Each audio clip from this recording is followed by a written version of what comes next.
Step 3, two-tailed, left-tailed, right-tailed. The alternative hypothesis will determine whether it is a left, right, or two-tailed distribution. So, a two-tailed test.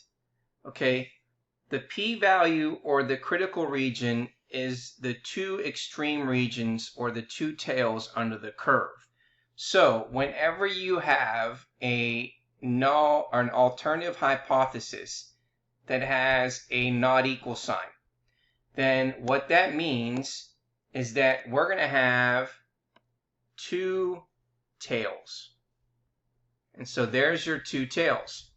And so those tails are going to either be a p-value or also called a critical region.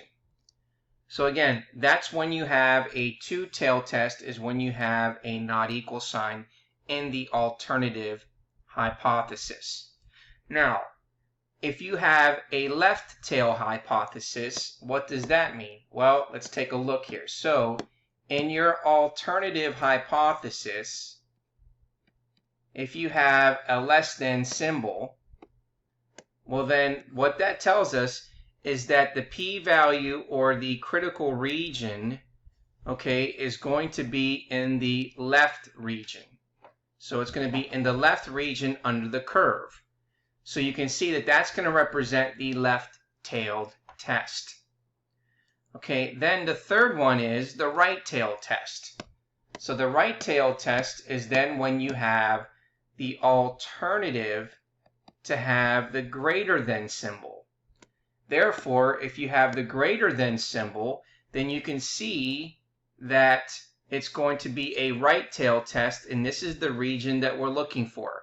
So the right-tailed test is then going to have the p-value or the critical region in the right region of that tail. So again, up here you can see that if it's not equals, it's going to be in the two tails. So you have two areas that you need to deal with.